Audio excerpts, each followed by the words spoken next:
தமிழ் சினிமாவுல நிறைய ஜோடிகள் விவாகரத்துன்னு அறிவிச்சிருக்காங்க. அவங்க அறிவிச்சு கொஞ்ச நாளைக்கு அதை பத்தின டாக் ஓடிக்கிட்டே இருக்கும். அதுவும் மீடியா மக்கள் தான் அதிகம் பேசுவாங்களே தவிர ஜோடிகள் பெருசா எந்த கருத்து சொல்ல மாட்டாங்க. ஆனா இது எல்லாத்துக்கும் நேர்மாறா ஜெயம் ரவி, ஆர்த்தி ரெண்டு பேரும் சோசியல் மீடியாவுல சண்டை போட்டுட்டு இருக்காங்க. இன்னைக்கு புதுசா ஜெயம் ரவி தன்னோட முன்னாள் மனைவி கிட்ட இருந்து தனக்கு சொந்தமான எல்லா பொருட்களையும் மீட்டு தரணும்னு போலீஸ் ஸ்டேஷன்ல கம்ப்ளைண்ட் கொடுத்திருக்காரு. இதுக்கு பிறகு போலீஸ் ஸ்டேஷன்ல ரொம்ப பெரிய பஞ்சாயத்தே ஓடி இருக்கு. அத பத்தி தான் இன்னைக்கு நாம வீடியோல பார்க்க போறோம். அது மட்டும் இல்லாம ஜெயம் ரவி சில யூடியூப் கண்டென்ட் கிரியேட்டர்ஸ் நேர்ல கூப்பிட்டு தான் பக்கத்து நியாயத்தை சொல்லி அத வீடியோவா போட சொல்லியிருக்காரு. அதுக்கான காரணத்தையும் அவரே சொல்லியிருக்காரு. அவர் முழுசா என்ன பேசினாரு, ஜெயம் ரவி சைடுல நடந்த விஷயம் எல்லாத்தையும் ஒண்ணு விடாம பார்க்கலாம் வாங்க. முதல்ல ஜெயம் ரவி ஏன் நேரடியா தன் நியாயத்தை பேசாம யூடியூபர்ஸ் கிட்ட சொன்னாருன்னு பார்த்தா, நான் வீடியோ போட்டா கண்டிப்பா என் பசங்க பார்ப்பாங்க, அதுல அவங்க அம்மாவை பத்தி நான் பேசுறத அவங்க பார்த்தா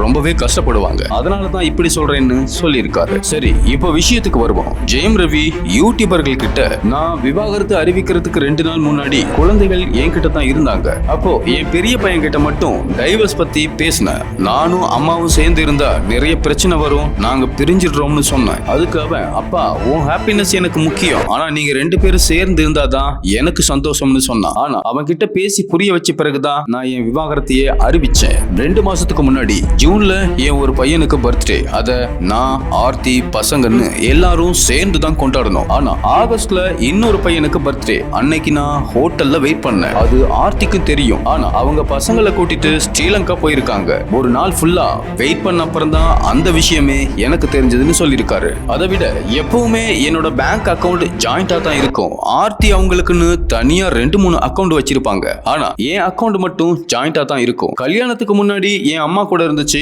இப்போ மனைவி கூட இருக்குன்னு நான் பெருசா கண்டுக்கல. ஆனா நான் செலவு செய்யற ஒவ்வொரு ரூபாய்க்கும் என்கிட்ட கேட்காம என் உதவியாளர்கள் கிட்ட என்ன செலவு செஞ்சேன்னு கேட்பாங்க. அது எனக்கு ரொம்ப கஷ்டமா இருக்கும். இப்படியே பல முறை செஞ்சதால எனக்கு அசிங்கமா இருந்துச்சு. இதுக்கு பிறகு என்கிட்ட கார்டே கொடுக்க கூடாதுங்கிற அளவுக்கெல்லாம் பண்ணாங்க. இது போக இன்ஸ்டாகிராம் என்கிட்ட இல்ல, வாட்ஸ்அப் நான் 6 மாசமா யூஸ் பண்ணவே இல்ல. யாருக்காச்சும் மெசேஜ் அனுப்புனா உடனே அதை பாக்குறது, ஏன் அவங்க உனக்கு இந்த போட்டோ அனுப்புனாங்கன்னு கேட்கறதுன்னு ரொம்ப டார்ச்சர் பண்ணாங்க. அதனால நான் வாட்ஸ்அப்பை யூஸ் பண்றது இல்ல. இப்படி நிறைய நெருக்கடிகள் என்ன சுத்தி நடந்துகிட்டே இருந்துச்சு. இது எப்ப பெருசா வெடிக்க ஆரம்பிச்சதுன்னா அவங்க என்னோட கரியர்லயும் மூக்க நுழைக்க ஆரம்பிச்ச பிறகுதான். முதல்ல அவங்க அம்மாவுக்காக படம் பண்ண சொன்னாங்க, நானும் பண்ணேன். ஆனா அது ஓரளவுக்கு ஓடி லாபம் வந்துச்சு. ஆனா அது சரியா படம் ஓடலன்னு நஷ்டம்னு சொல்லிட்டாங்க. அடுத்து இனிமே இவங்க கூட பண்ண வேணாம் தான் இருந்தேன். ஆனா பல குளறுபடிகள் பண்ணி திரும்ப அவங்க அம்மா கூடவே பூமின்னு ஒரு படம் பண்ண வச்சாங்க. அதுவும் ஓரளவுக்கு ஓடுனுச்சு. அதையும் ஓடலன்னு நஷ்டம்னே சொன்னாங்க. கடைசியா சைரன் படத்துக்கும் அதே தான் நடந்துச்சு. ஒரு கட்டத்துல எனக்கு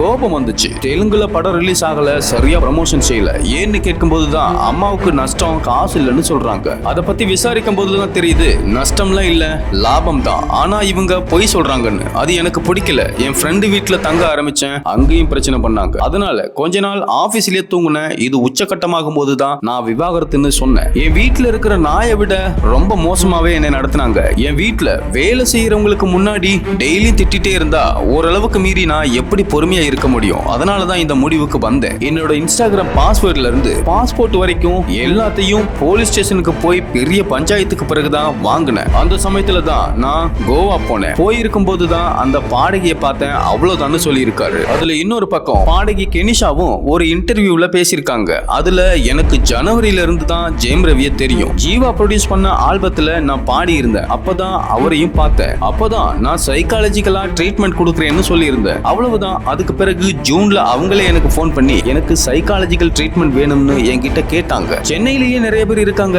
ஏன் என்கிட்ட கேக்குறீங்கன்னு நான் கேட்டதுக்கு, என் விஷயம் வெளியே தெரிஞ்சா பிரச்சனை ஆகிடும், அதனாலதான் சொன்னாரு. பிறகு 2 முறை நான் ட்ரீட்மெண்ட் கொடுத்தேன். அதுல தன்னோட வாழ்க்கையில நடந்த விஷயம், விவாகரத்து, ஆர்த்தி பண்ண விஷயங்கள்னு எல்லாத்தையும் பத்தி சொன்னாரு. அப்படி ஒரு சமயத்துல நாங்க வண்டியில போகும்போது அவர் சோர்வா இருந்ததுனால நான் வண்டி ஓட்டுனேன். அப்படித்தான் என்னோட லைசென்ஸ் கொடுக்கும்படி ஆகிடுச்சு. அவர் எப்ப வண்டியை வேகமா ஓட்டினார்னு தெரியல. ஆனா அன்னைக்கு வேற வழி இல்லாம நான் தான் கொடுக்க வேண்டியதா போச்சு. அதை வச்சுக்கிட்டு எல்லாரும் எங்களை தப்பா பேசுறது சரியில்லை. ஆர்த்தியை எங்களை பத்தி தப்பா சொல்றாங்களா? அவங்க ரவிக்கு பண்ண விஷயங்கள் எல்லாத்தையும் என்னோட செஷன்ல ரவி சொல்லியிருக்காரு. அதுக்கான ஆடியோ ஆதாரத்தை கோர்ட்ல கொடுக்கவும் நான் ரெடியா இருக்கேன். இனியும் என் மேல இப்படி பொய் புகார் சொன்னா கண்டிப்பா நான் ஆர்த்தி மேல மான நஷ்ட வழக்கு தொடர்வேன்னு டைரக்டாவே பேசியிருக்காங்க.